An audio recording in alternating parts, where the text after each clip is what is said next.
ನಾನು ಸ್ಟಕ್ ಆಗಿದ್ದೀನಿ EMIsಗೆ ಪ್ರತಿ ತಿಂಗಳು ಅಂತ ನೀವೇನಾದ್ರೂ ಭಾವಿಸಿದ್ದೆ ಆದ್ರೆ ನಿಮ್ಮ ಭವಿಷ್ಯ ಇಲ್ಲಿ ಬರುತ್ತೆ. ನಾ ಹೇಳೋದು 0. 200 ಎಕರೆ ಜಮೀನು, 50 ಎಕರೆ ಅಡಿಕೆ ತೋಟ.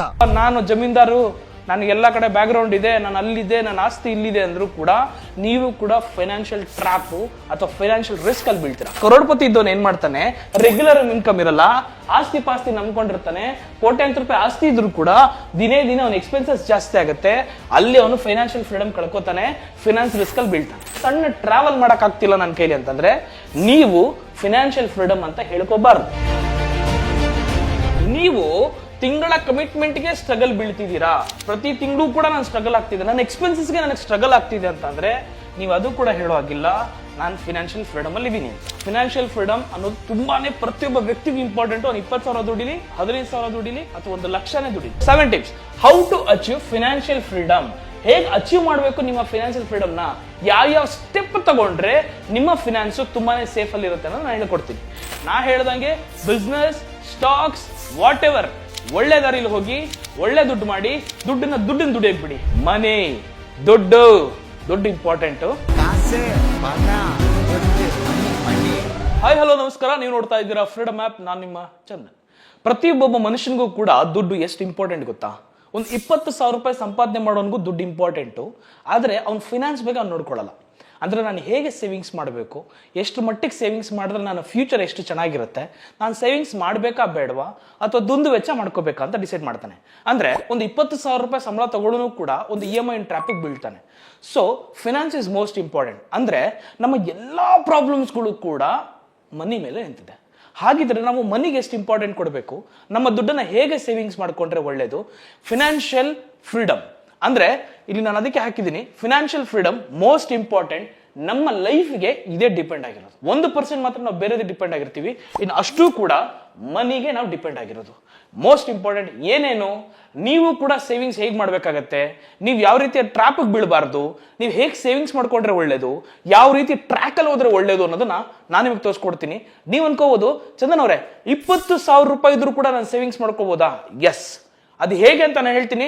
ನೀವು ನೋಡ್ತಾ ಇದ್ದೀರಾ freedom of money, this is Chandan. ವೀಕ್ಷಕರೇ, ನೀವು ಇಲ್ಲಿ ಗಮನಿಸ್ತಾ ಇದ್ದೀರಾ ಫೈನಾನ್ಷಿಯಲ್ ಅಂದ್ರೆ ಮನಿ ಮ್ಯಾನೇಜ್ಮೆಂಟ್. ಪ್ರತಿಯೊಬ್ಬರು ಕೂಡ, ಪ್ರತಿಯೊಬ್ಬ ದುಡಿಯೋನು ಕೂಡ ಮನಿ ಮ್ಯಾನೇಜ್ಮೆಂಟ್ ಅನ್ನೋದನ್ನ ತಿಳ್ಕೋಬೇಕಾಗತ್ತೆ. ಅಂದ್ರೆ ಪ್ರಾಬ್ಲಮ್ ಸಾಲ್ವ್ ಮಾಡ್ಕೋಬೇಕಾದ್ರೆ ಮೊದಲನೇದಾಗಿ ನಾವು ತಿಳ್ಕೋಬೇಕು, ಇದು ನಮ್ಮ ಲೈಫ್ ಅಂತ ಇಟ್ಕೊಳ್ಳೋಣ. ಒಂದು ಎಕ್ಸಾಂಪಲ್, ಈ ಲೈಫಿಗೆ ಮುಖ್ಯವಾಗಿ ಬೇಕಾಗಿರೋದು ಮನಿ. ಸೊ 99% ನಮ್ಮ ಪ್ರಾಬ್ಲಮ್ನ ಸಾಲ್ವ್ ಮಾಡೋದು ಮನಿ. ನಾನು ಆಗ್ಲೇ ಹೇಳಿದಾಗೆ ಅದರಲ್ಲಿ 1% ಮಾತ್ರ ಅದರ್ಸ್ ಇರುತ್ತೆ, ಬೇರೆ ಏನೇನೋ ಇರುತ್ತೆ, ಹಾಸ್ಪಿಟಲ್ದು ಅದು ಇದು ಏನ್ ಬೇಕಾದ್ರೂ ಇರ್ಬೋದು, ಅದಕ್ಕೂ ಕೂಡ ಬೇಕಾಗಿರೋದೆ ಮನಿ. ಅದಕ್ಕೆ ಮನಿಗೆ ತುಂಬಾ ನಾವು ಇಂಪಾರ್ಟೆನ್ಸ್ ಕೊಡಬೇಕಾಗುತ್ತೆ, ನಮ್ಮ ಸೇವಿಂಗ್ಸ್ ನ ಹೇಗೆ ಮಾಡ್ಕೋಬೇಕಾಗುತ್ತೆ. ಸೊ ಏನೇನೆಲ್ಲ ಒಂದು ಎಕ್ಸಾಂಪಲ್ ಕೊಡ್ತೀನಿ. ಒಬ್ಬೊಬ್ಬ ಮನುಷ್ಯನ, ಒಬ್ಬೊಬ್ಬ ವ್ಯಕ್ತಿತ್ವನ ಅಥವಾ ಒಬ್ಬೊಬ್ಬ ಪ್ಯಾಷನ್ ಇಟ್ಕೊಂಡು ಮಾಡೋನು ಕೂಡ ತುಂಬಾ ತಪ್ಪು ಮಾಡ್ತಾನೆ. ಆ ರೀತಿ ನೀವು ತಪ್ಪು ಮಾಡಬೇಡಿ.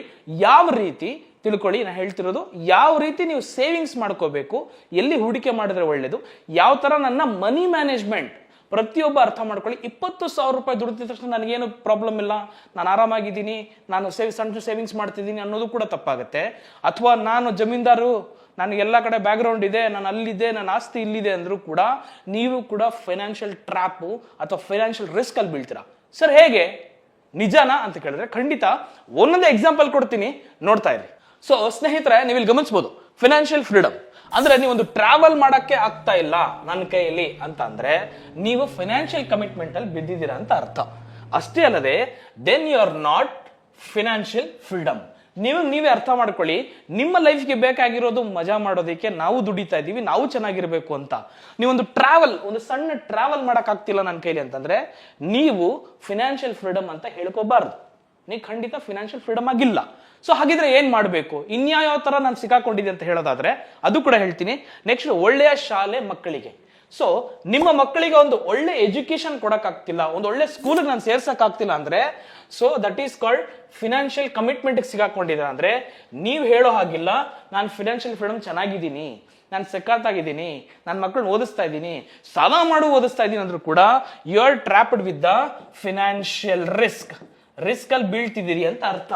ಅಂದ್ರೆ ನಿಮ್ಮ ರಿಟೈರ್ಮೆಂಟ್ ಪ್ಲಾನ್ ಇಲ್ಲ ಅಂತ. ನಿಮಗೆ ಅಂದ್ರೆ 50 ವರ್ಷ ಆದ್ಮೇಲೆ ಅಥವಾ 60 ವರ್ಷ ಆದ್ಮೇಲೆ ಅಥವಾ 45 ವರ್ಷ ಆದ್ಮೇಲೂ ಕೂಡ ನೀವು ಸೇಫ್ ಆಗಿರಲ್ಲ ಅಂತ ಅರ್ಥ. ಸೊ ಇನ್ನೊಂದಷ್ಟು ಎಕ್ಸಾಂಪಲ್ ಕೊಡ್ತೀನಿ ನಿಮ್ಗೆ. ನೀವೊಂದು ಸ್ವಂತ ಬಿಸ್ನೆಸ್ ಮಾಡಕ್ ಆಗ್ತಿಲ್ಲ ನಿಮ್ ಕೈಯಲ್ಲಿ, ನಾನು ಸ್ಟಕ್ ಆಗಿದ್ದೀನಿ EMIsಗೆ ಪ್ರತಿ ತಿಂಗಳು ಅಂತ ನೀವೇನಾದ್ರೂ ಭಾವಿಸಿದ್ದೆ ಆದ್ರೆ ನಿಮ್ಮ ಭವಿಷ್ಯ ಇಲ್ಲಿ ಬರುತ್ತೆ. ನಾ ಹೇಳೋದು ಝೀರೋ. ಖಂಡಿತ ನೀವೇನಾದ್ರೂ EMI ಟ್ರ್ಯಾಪ್ ಅಲ್ಲಿ ಬಿದ್ದಿದ್ದೀರಾ, ನಿಮ್ಮ ಭವಿಷ್ಯನ ರೂಪಿಸ್ಕೊಳ್ಳೋಕೆ, ನಿಮ್ಮ ಓನ್ ಬಿಸ್ನೆಸ್ ಮಾಡೋದಕ್ಕೆ ನಿಮಗೆ ಅಮೌಂಟ್ ಇಲ್ಲ, ನೀವು ಅದ್ರ ಬಗ್ಗೆ ಆಲೋಚನೆ ಮಾಡಿಲ್ಲ, ನೀವು ಅದ್ರ ಬಗ್ಗೆ ಯಾವುದೇ ರೀತಿಯ ಒಂದು ರಿಸರ್ಚ್ ಆಗಿರ್ಬೋದು, ಫಿನಾನ್ಸ್ ಎಷ್ಟು ಇಂಪಾರ್ಟೆಂಟ್ ಆಗುತ್ತೆ ಅನ್ನೋದು ನೀವು ಅರ್ಥ ಮಾಡ್ಕೊಂಡಿಲ್ಲ ಅಂದ್ರೆ ಯು ಡೋಂಟ್ ಹ್ಯಾವ್ ಸೇ, ನೀವು ಹೇಳೋ ಆಗಿಲ್ಲ ಫಿನಾನ್ಷಿಯಲ್ ಫ್ರೀಡಮ್ ನಾನು ಇದೀನಿ ಅಂತ. ಇನ್ನೂ ಒಂದು ಎಕ್ಸಾಂಪಲ್ ಕೊಡ್ತೀನಿ ನಿಮ್ಗೆ. ನೀವು ಕೂಡ ಯಾರನ್ನ ಡಿಪೆಂಡೆಂಟ್ ಆಗಿದ್ದೀನಿ, ಫಾರ್ ಎಕ್ಸಾಂಪಲ್ ನಾನು ನನ್ನ ಹೆಂಡತಿಗೆ ಡಿಪೆಂಡ್ ಆಗಿದ್ದೀನಿ, ನನ್ನ ಮಕ್ಳಿಗೆ ಡಿಪೆಂಡ್ ಆಗಿದ್ದೀನಿ, ನನ್ನ ತಂದೆ ತಾಯಿಗೆ ನಾನು ಡಿಪೆಂಡ್ ಆಗಿದ್ದೀನಿ ಅಂತ ಅನ್ನೋದಾದ್ರೆ ಖಂಡಿತ ಅದು ತಪ್ಪು. ಸೊ ಅದಕ್ಕೆ ನಾನು ಹೇಳ್ತೀನಿ, financial dependent for wife, children or parents, you are not as a financial freedom. ಅಂದ್ರೆ ನೀವು ಈ ವಿಚಾರದಲ್ಲಿ ಫಿನಾನ್ಷಿಯಲ್ ಫ್ರೀಡಮ್ ಅಂತ ಹೇಳುವಾಗಿಲ್ಲ. ನಾಳೆ ದಿವಸ ನಿಮ್ಮ ಮಕ್ಕಳನ್ನ ನೀವು ಹೇಗೆ ಡಿಪೆಂಡ್ ಆಗ್ತೀರಾ, ನಿಮ್ಮ ತಂದೆ ತಾಯಿನ ಹೇಗೆ ಡಿಪೆಂಡ್ ಆಗ್ತೀರಾ, ಬೇಡ ನಿಮ್ಮ ಹೆಂಡತಿನ ಹೇಗೆ ಡಿಪೆಂಡ್ ಆಗ್ತೀರಾ ಫಿನಾನ್ಷಿಯಲ್ ಫ್ರೀಡಮ್, ಅವಳು ನನ್ನ ಸಪೋರ್ಟ್ ಆಗಿರ್ತಾರೆ, ನನ್ನ ಮಗ ನನ್ನ ಕೊನೆಗಾಲದಲ್ಲಿ ಕೈ ಹಿಡಿತಾನೆ ಅಂತ ನೀವು ಹೇಗೆ ಅನ್ಕೊಳ್ತೀರಾ? ಇವತ್ತಿಂದನೇ ಯೋಚನೆ ಮಾಡಿ. ನಿಮ್ಮ ಮನಿ ಮ್ಯಾನೇಜ್ಮೆಂಟ್ ಮೋಸ್ಟ್ ಇಂಪಾರ್ಟೆಂಟ್. ನಿಮ್ಮ ಫಿನಾನ್ಸ್ನ ನೀವೇ ಫಿನಾನ್ಸ್ ಅಡ್ವೈಸರ್ ಆಗಿರ್ಕೋಬೇಕು, ನಿಮ್ಮ ಫಿನಾನ್ಸ್ಗೆ ನೀವೇ ಮನಿ ಮ್ಯಾನೇಜ್ಮೆಂಟ್ ಆಗಿರ್ಬೇಕು, ನಿಮ್ಮ ಮನೆಗೆ ನೀವೇ ಫಿನಾನ್ಸ್ ಮಿನಿಸ್ಟರ್ ಆಗಿರ್ಬೇಕು ನಿಮ್ಮ ಸಂಬಳಕ್ಕೆ. ಸೊ ಹಾಗಿದ್ರೆ ಇನ್ನೊಂದು ನಿಮ್ಗೆ ಹೇಳಕ್ ಇಷ್ಟಪಡ್ತೀನಿ ಇಲ್ಲಿ, ಸ್ಟ್ರಗಲ್. ನೀವು ತಿಂಗಳ ಕಮಿಟ್ಮೆಂಟ್ಗೆ ಸ್ಟ್ರಗಲ್ ಬೀಳ್ತಿದ್ದೀರಾ, ಪ್ರತಿ ತಿಂಗಳು ಕೂಡ ನಾನು ಸ್ಟ್ರಗಲ್ ಆಗ್ತಿದೆ, ನನ್ನ ಎಕ್ಸ್ಪೆನ್ಸಸ್ಗೆ ನನಗೆ ಸ್ಟ್ರಗಲ್ ಆಗ್ತಿದೆ ಅಂತಂದ್ರೆ ನೀವು ಅದು ಕೂಡ ಹೇಳೋ ಆಗಿಲ್ಲ ನಾನು ಫಿನಾನ್ಷಿಯಲ್ ಫ್ರೀಡಮ್ ಅಲ್ಲಿ ಇದ್ದೀನಿ ಅಂತ. ಫಿನಾನ್ಷಿಯಲ್ ಫ್ರೀಡಮ್ ಅಂತ ಅಂದ್ರೆ ಏನು ಅನ್ನೋದನ್ನ ನಾನು ಮುಂದೆ ಹೇಳ್ತಾ ಹೋಗ್ತೀನಿ ನಿಮಗೆ. So what is financial freedom? ಮೊದಲನೇದಾಗಿ ನೀವು ತಿಳ್ಕೊಬೇಕಾಗಿರೋದು ಫಿನಾನ್ಷಿಯಲ್ ಫ್ರೀಡಮ್ ಅಂದ್ರೆ ಏನು. ಸರ್ ಎಕ್ಸಾಂಪಲ್ ಕೊಡಿ ಚಂದನ್ ಅವರೇ, ವಾಟ್ ಈಸ್ ಫಿನಾನ್ಷಿಯಲ್ ಫ್ರೀಡಮ್ ನನಗೆ ಈಸಿಯಾಗಿ ಅರ್ಥ ಮಾಡಿಸಿ ಅಂತಂದ್ರೆ ನಾನು ನಿಮಗೆ ಅರ್ಥ ಮಾಡಿಸ್ತೀನಿ ನೋಡಿ. ಇವಾಗ ವಾಟ್ ಈಸ್ ಫಿನಾನ್ಷಿಯಲ್ ಫ್ರೀಡಮ್ ಅಂತಂದ್ರೆ ನಾನು ಒಂದು ಎಕ್ಸಾಂಪಲ್ ಕೊಡ್ತೀನಿ. ರಮೇಶ್ ಅಂತ ಒಬ್ಬ ವ್ಯಕ್ತಿ ಇರ್ತಾನೆ, ಪ್ರಿಯಾ ಅಂತ ಒಬ್ಬ ವ್ಯಕ್ತಿ ಇರ್ತಾನೆ. ಸೊ ಇವನು ಸಾಫ್ಟ್ವೇರ್ ಇಂಜಿನಿಯರ್, ಈಕೆಯು ಕೂಡ ಸಾಫ್ಟ್ವೇರ್ ಇಂಜಿನಿಯರ್ ಅಂತ ಇಟ್ಕೊಳ್ಳೋಣ ಒಂದು ಎಕ್ಸಾಂಪಲ್. ಆದ್ರೆ ಇವನ ಕೆಲಸವನ್ನ ಅಥವಾ ಇವಳ ಕೆಲಸವನ್ನ AI ಕಿತ್ಕೊಂಡ್ಬಿಡುತ್ತೆ. ಆರ್ಟಿಫಿಷಿಯಲ್ ಇಂಟೆಲಿಜೆನ್ಸ್, ಇವತ್ತು ಆರ್ಟಿಫಿಷಿಯಲ್ ಇಂಟೆಲಿಜೆನ್ಸ್ ತುಂಬಾನೇ ಸದ್ದು ಮಾಡ್ತಿದೆ, ಎಷ್ಟೋ ಕೆಲಸಗಳು ಕೂಡ ತೆಗೆದುಹಾಕಿದ್ದಾರೆ, ಆರ್ಟಿಫಿಷಿಯಲ್ ಇಂಟೆಲಿಜೆನ್ಸ್ ಮಾಡ್ತಿದೆ, ಆಟೋಮೇಟೆಡ್ ಮಾಡ್ತಿದೆ, ನೀವು ಬೇಡ ಅಂತ. ಫಾರ್ ಎಕ್ಸಾಂಪಲ್ ಇಟ್ಕೊಂಡು ರಮೇಶ್ ಮಾತ್ರ ತಗೋಣ, ಅವನು ಸಾಫ್ಟ್ವೇರ್ ಇಂಜಿನಿಯರ್ ಆಗಿದ್ದು ಅವನ ಕೆಲಸವನ್ನ AI ಕಿತ್ಕೊಂಡ್ಬಿಡ್ತು, ಅವನಿಗೆ ಕೆಲಸ ಇಲ್ಲ ಈಗ. ಸೊ ಅವ್ನು ಯಾವ್ಯಾವ್ದು ಸ್ಟ್ರಗಲ್ ಅಲ್ಲಿ ಸಿಗಾಕೊಳ್ತಾನೆ, EMI ಸ್ಟ್ರಗಲ್ ಅಲ್ಲಿ ಸಿಗಾಕೊಳ್ತಾನೆ, ಮಕ್ಕಳ ಸ್ಕೂಲ್ ಫೀಸ್ಗಳಲ್ಲಿ ಸಿಗಾಕೊಳ್ತಾನೆ, ಹೆಂಡತಿ ನೋಡ್ಕೊಳ್ಳೋ ವಿಚಾರದಲ್ಲಿ ಸಿಗಾಕೊಳ್ತಾನೆ, ಕಮಿಟ್ಮೆಂಟ್ ಸಿಗಾಕೊಳ್ತಾನೆ, EMI ಸಿಗಾಕೊಳ್ತಾನೆ, ಲೋನ್ಸ್ ಸಿಗಾಕೊಳ್ತಾನೆ. ಆದ್ರೆ ಪ್ರಿಯಾ ಹಾಗಾಗಲ್ಲ. ಯಾಕೆ ಅಂತ ಹೇಳ್ತೀನಿ ನೋಡಿ. ಪ್ರಿಯಾ ಕೆಲಸ ಕಳ್ಕೊಂಡ್ರು ಕೂಡ ಅವಳೊಂದು ಪ್ಯಾಸಿವ್ ಇನ್ಕಮ್ ನ ಇಟ್ಕೊಂಡಿದ್ಲು.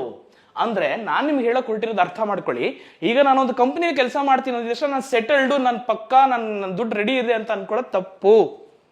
ಖಂಡಿತ ನೀವು ಅರ್ಥ ಮಾಡ್ಕೊ, ಒಂದು ಪ್ಯಾಸಿವ್ ಇನ್ಕಮ್ ದಯವಿಟ್ಟು ಇಟ್ಕೋಬೇಕು. ನೀವು ಪ್ಯಾಸಿವ್ ಇನ್ಕಮ್ ಇಟ್ಕೊಂಡಾಗ ಮಲ್ಟಿಪಲ್ ಪ್ಯಾಸಿವ್ ಇಟ್ಕೊಂಡ್ಬಿಟ್ಟಿರೋ ಇನ್ನೂ ಒಳ್ಳೇದು. ಆಗ ಏನಾಗುತ್ತೆ, ಅದೇ ಅವನು 20 ವರ್ಷ ದುಡ್ದಿರ್ತಾನಲ್ಲ, ದುಡ್ದು ಅವ್ನು ಏನೋ ಸೇವಿಂಗ್ಸ್ ಮಾಡಿದ್ರೆ ಬರೀ ಕಮಿಟ್ಮೆಂಟ್ಸ್, EMI ಸ್ಟ್ರಗಲ್, ಆಳು ಮೂಳು ಅಂತ ಇಟ್ಕೊಂಡಿದ್ದೆ. ಆದ್ರೆ ಪ್ರಿಯಾ ಹಾಗೆ ಮಾಡ್ಲಿಲ್ಲ.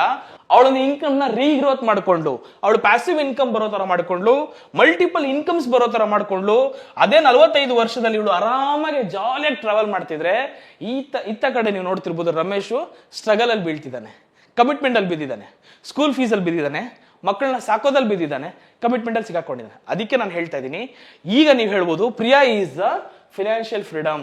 ಅರ್ಥ ಆಗ್ತಿದ್ಯಾ ನಾನು ಹೇಳ್ತಿರೋದು? ನಿಮ್ಮ ಇನ್ಕಮ್ ಅನ್ನ ಗ್ರೋ ಮಾಡ್ಕೋಬೇಕೆ ವಿನಃ ಡಿಕ್ರೀಸ್ ಮಾಡ್ಕೋಬಾರ್ದು. ಅಂದ್ರೆ ಇನ್ಫ್ಲೇಷನ್ಗಳಿದೆ, ನೀವು ಹಣದುಬ್ಬರ ಆಗುತ್ತೆ. ಸೊ ನೀವು ಅದ್ರ ಬಗ್ಗೆ ಒಂದು ಕಾನ್ಸಂಟ್ರೇಟ್ ಮಾಡಿದಾಗ ನಿಮ್ಮ ಇನ್ಕಮ್ ನ ಹೇಗೆ ಎಕ್ಸ್ಟ್ರಾ ಮಾಡ್ಕೋಬೇಕು ಅನ್ನೋದನ್ನ ನೀವು ಮೈಂಡಲ್ಲಿ ಇಟ್ಕೋಬೇಕಾಗತ್ತೆ. ನೆಕ್ಸ್ಟ್ ಪಾಯಿಂಟ್ ನೀವು ಕೇಳ್ಬೋದು, why financial freedom is important? Financial freedom ನನಗೆ ಯಾಕೆ ಇಂಪಾರ್ಟೆಂಟು, ನಮಗೆ ಏನಾದ್ರ ಬಗ್ಗೆ ಐಡಿಯಾನೇ ಇಲ್ಲ ಅಂತ ನೀವೇನಾದ್ರೂ ಆ ಥರ ಬೇಜವಾಬ್ದಾರಿತನ ಇಟ್ಕೊಂಡ್ರೆ ದಯವಿಟ್ಟು ಆ ಮೈಂಡ್ ಸೆಟ್ನ ತೆಗೆದಾಕಿ.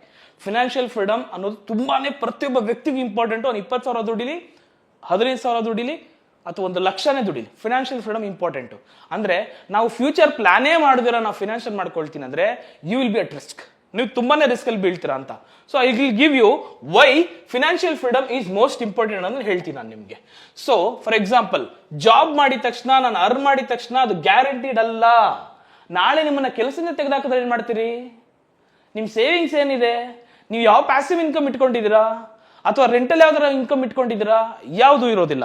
ಸೊ ಅದರಿಂದ ಡಿಪೆಂಡೆಂಟ್ ಸ್ಕಿಲ್ಸು, ಆಪರ್ಚುನಿಟೀಸು ಅಥವಾ ಹೆಲ್ತ್ ನಾವು ಇದನ್ನ ತುಂಬಾ ಡಿಪೆಂಡೆಂಟ್ ಆಗಿರ್ತೀವಿ. ನಾವು ಜಾಬ್ ಮಾಡೋರು ಒಂದು ಡಿಪೆಂಡೆಂಟ್ ಆಗಿರ್ತೀವಿ ಸ್ಕಿಲ್ಸ್ ಮೇಲೆ, ನಮ್ಮ ಕೆಲಸದ ಸ್ಕಿಲ್ ಮೇಲೆ ನಾವು ಡಿಪೆಂಡ್ ಆಗಿರ್ತೀವಿ, ಆಪರ್ಚುನಿಟೀಸ್ ವೇಟ್ ಮಾಡ್ತಿರ್ತೀವಿ.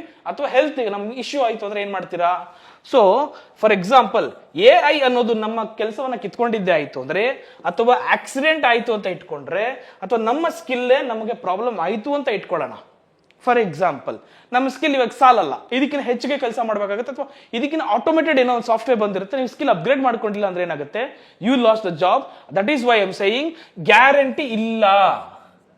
ಸೊ ನೀವು ಫೈನಾನ್ಸ್ ಅಲ್ಲಿ ಇಂಪಾರ್ಟೆನ್ಸ್ ಕೊಡಬೇಕಾಗತ್ತೆ ಇದೇ ಕಾರಣಕ್ಕೆ. ನಾನು ಕೆಲಸದಾಗ ಮಾಡ್ತಾ ಇದ್ದೀನಿ, 1 ಲಕ್ಷ ಸಂಬಳ ಬರ್ತಿದೆ ನನಗೆ, ವರ್ಷಕ್ಕೆ 12 ಲಕ್ಷ ಸಂಬಳ ಬರ್ತಾ ಇದೆ, ನಾನು ಸೆಕ್ಯೂರ್ ಅಂತ ನೀವು ಅನ್ಕೊಂಡ್ರು ಕೂಡ ಇಲ್ಲಿ ತಪ್ಪಾಗುತ್ತೆ. ಅದಕ್ಕೆ ನಾನು ಹೇಳ್ತೀನಿ, ಇಲ್ಲೊಂದು ಎಕ್ಸಾಂಪಲ್ ಕೊಡ್ತೀನಿ ಅದಕ್ಕೂ ಕೂಡ. ಓಕೆ, ಫಾರ್ ಎಕ್ಸಾಂಪಲ್ ಈಗ ಒಂದು ಟ್ಯಾಕ್ಸಿ ಡ್ರೈವರ್ ಕೆಲಸ ಮಾಡ್ತಿದ್ದಾನೆ ಅಂತ ಇಟ್ಕೋಣ, ಅವ್ನು ಲೋ ಇನ್ಕಮ್. ಅದೇ ವಿಕ್ರಮ್ ಒಂದು ಹೈ ಇನ್ಕಮ್ ಅಲ್ಲಿ ಇದ್ದಾನೆ ಅಂತ ಇಟ್ಕೋಣ. ಸೊ ಟ್ಯಾಕ್ಸಿ ಡ್ರೈವರ್ ಒಳ್ಳೆ ಅರ್ನ್ ಮಾಡ್ತಿದ್ದಾನೆ. ಇವತ್ತು ನೀವು ಹೇಳ್ಬೋದು 60,000 ರೂಪಾಯಿನೂ ದುಡಿಯೋರು ಇದ್ದಾರೆ, 50,000 ರೂಪಾಯಿ ಕೂಡ ದುಡಿಯೋರು ಇದ್ದಾರೆ. ಇದೇ ವಿಕ್ರಮ್ ಕೂಡ 50,000 60,000ನೇ ದುಡಿತಾನೆ, ಅಥವಾ ಒಟ್ಟು 1 ಲ್ಯಾಕ್ ಅಂತ ಇಟ್ಕೊಳ್ಳೋಣ, 1 ಲ್ಯಾಕ್ ಅಂತ ಇಟ್ಕೊಳ್ಳೋಣ. ಓಕೆನಾ?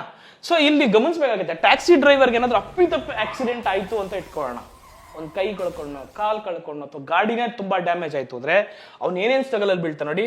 ಒಂದು ಇನ್ಕಮ್ ಬರಲ್ಲ ಅವನಿಗೆ, ಇನ್ಕಮ್ ಸ್ಟಾಪ್ ಆಗುತ್ತೆ. ಪ್ಯಾಸಿವ್ ಇನ್ಕಮ್ ಇರಲ್ಲ ಅವನಿಗೆ, ನೋ ಜಾಬ್, ಅವನು ಬೇರೆ ಯಾವುದು ಜಾಬ್ ಇರಲ್ಲ. ಸೊ ಅವ್ನು ಯಾವುದೇ ಕಾರಣಕ್ಕೂ ಅವ್ನು ಯಾವುದೋ ಪ್ಯಾಸಿವ್ ಇನ್ಕಮ್ಗೆ ಬಿದ್ದಿಲ್ಲ, ಅವನು ಯಾವುದು ಕೂಡ ಇನ್ವೆಸ್ಟ್ ಮಾಡಿಲ್ಲ, ಮನಿನ ಸೇಫ್ ಮಾಡಿ ಇಟ್ಕೊಂಡಿಲ್ಲ, ಬರೀ ಕಮಿಟ್ಮೆಂಟ್ಸ್ ಅಲ್ಲಿ ಬೀಳ್ತಿದ್ದಾನೆ, ಕಮಿಟ್ಮೆಂಟ್ಸ್ ಕಮ್ಮಿ ಮಾಡ್ಕೊಳ್ತಾ ಇಲ್ಲ, ಇನ್ನು ಜಾಸ್ತಿ ಮಾಡ್ಕೊಳ್ತಿದ್ದಾನೆ. ಸೊ ಅದರಿಂದ ಟ್ಯಾಕ್ಸಿ ಡ್ರೈವರ್ ಲೈಫ್ ಇಲ್ಲಿ ಹಾಳಾಯ್ತು. ಇಲ್ಲಿ ಅವನು ಫಿನಾನ್ಷಿಯಲ್ ಫ್ರೀಡಮ್ ನ ಅರ್ಥ ಮಾಡ್ಕೊಂಡಿಲ್ಲ, ಮನಿ ಮ್ಯಾನೇಜ್ಮೆಂಟ್ ಬಗ್ಗೆ ಗೊತ್ತಿಲ್ಲ. ಸೊ ಅದೇ ವಿಕ್ರಮ್ಗೆ ಫಿನಾನ್ಷಿಯಲ್ ಫ್ರೀಡಮ್, ಮನಿ ಮ್ಯಾನೇಜ್ಮೆಂಟ್ ಬಗ್ಗೆ ತುಂಬಾ ಚೆನ್ನಾಗಿ ಗೊತ್ತಿತ್ತು. ಅದಕ್ಕೆ ಆತ ಏನ್ ಮಾಡ್ದ, ಅವ್ನು ಕೆಲಸ ಹೋದರೂ ಕೂಡ, ಪಾಯಿಂಟ್ ಟು ಬಿ ನೋಟೆಡ್, ಕೆಲಸ ಹೋದರೂ ಕೂಡ ಅವನು ಒಂದು ಪ್ಯಾಸಿವ್ ಇನ್ಕಮ್ ಇಟ್ಕೊಂಡಿದ್ದ. ಫಾರ್ ಎಕ್ಸಾಂಪಲ್ ಎಲ್ಲೋ ಮನೆ ಪರ್ಚೇಸ್ ಮಾಡಿ ರೆಂಟಲ್ ಬರೋ ತರ ಇಟ್ಕೊಂಡಿರ್ತಾನೋ, ಅಥವಾ ಒಂದು ರಿಯಲ್ ಎಸ್ಟೇಟ್ ಅಲ್ಲಿ ಎಲ್ಲೋ ಒಂದು ಸೈಟ್ ಅನ್ನ ಪರ್ಚೇಸ್ ಮಾಡಿರೋದಾಗಿರ್ಬೋದು, ಅಥವಾ ಅವನ ಸ್ಟ್ರಗಲ್ ಅಲ್ಲಿ ಬೀಳಕ್ ಸಾಧ್ಯನೇ ಇಲ್ಲ ಆ ವಿಚಾರದಲ್ಲಿ. ಅವಾಗ ಅವನು ಅದಲ್ದಿರೋ ರೆಂಟಲ್ ಇನ್ಕಮ್ ಕೂಡ ಮಾಡಿ ಇಟ್ಕೊಂಡಿರ್ತಾನೆ. ನೋಡಿದ್ರಲ್ಲ, that is the power of financial freedom power. ಅದಕ್ಕೆ ಹೇಳೋದು finance is most important, money is most important.